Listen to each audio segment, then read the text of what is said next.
My name's Bowie Gray. I have been doing this forever. I'm from Lawrenceville, Georgia, originally from Eastern North Carolina.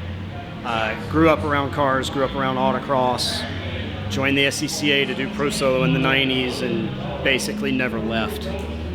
Got my competition license in college and don't know how to quit this. It's a 2004 Mazda RX8. I rescued it from a privateer, Grand Am Coney, at the time Coney Challenge program. It was built by SpeedSource and went through a bunch of hands over the years. It was a 2004. It was built in 2004. It was never a street car.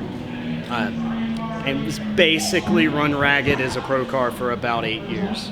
I bought it for pennies on the dollar, because as you do, and converted it to an SCCA production car.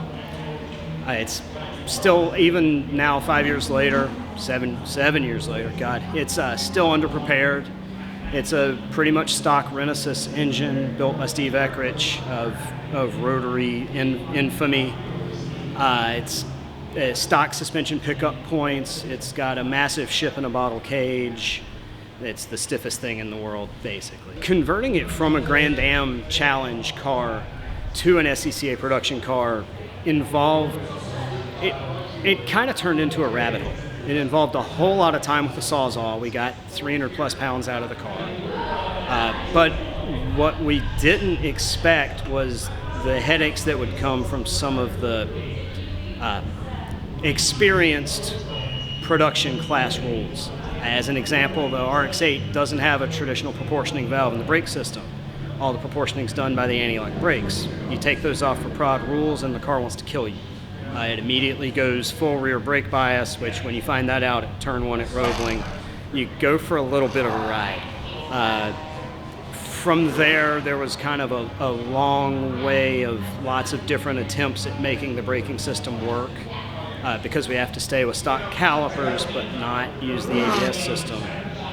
We've ended up all the way to 2 Tilton master cylinders, a modified brake pedal version 5 or 6 at this point, and it's just now starting to actually stop like a race car. Had a lot of support from Dave Hardy, a longtime Grassroots guy, in that build out. SCCA production is a spec line class. Each car is given its spec line. There's levels of prep, level 1, level 2, there's engine levels. The RX8 in production as a newer car is a level 2 build. What level 2 means for a rotary is you're allowed a street port. A street port on a Renesas doesn't do a whole lot. Steve and I experimented, more Steve than me. I experimented and didn't make a lot of gains with doing the street port. It's a basically stock engine. What level 2 means for the chassis and the suspension is that all pickup points have to remain stock for the suspension. With the RX8, what that kind of in a nutshell means is you can't lower the car a whole lot. If you go too low, the roll centers get wonky, the bump steer gets crazy, and the car just doesn't behave. So it's mostly stock suspension arms. We've gone sphericals in the rear end, just trying to kind of tame some toe change there, and that's helped a lot.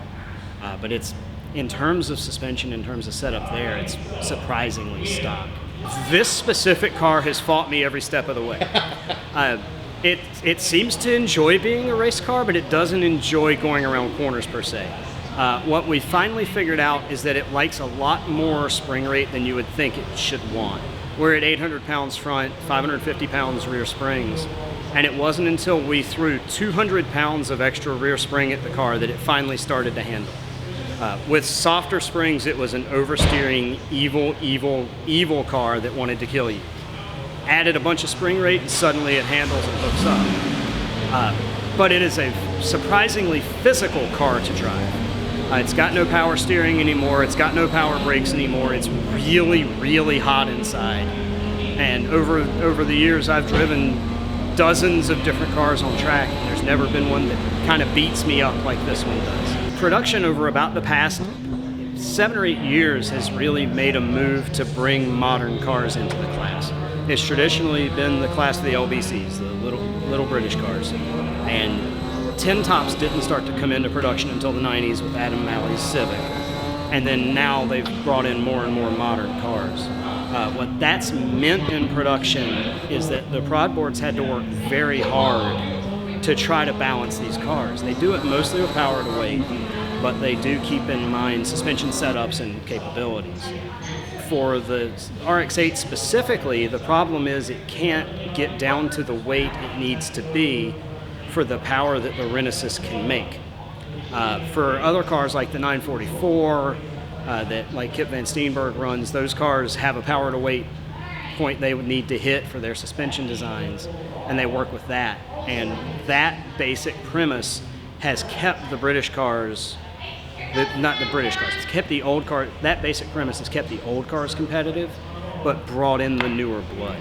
Over the 7 years we've been playing with this car, I couldn't have done any of it without basically the help of my friends. Matt Rippert, Grant Mackay, Steve Mosley helped a ton. Fred Snow, who's a friend of Grassroots from Pella, has helped a ton with procuring parts. Dave Hardy, Delisi, however you say it, Motorsports.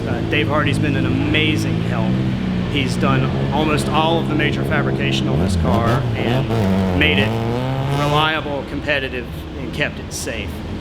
Those guys, my family's been a huge support. The kids love to sit in the car and make vroom vroom noises while I'm under it swearing.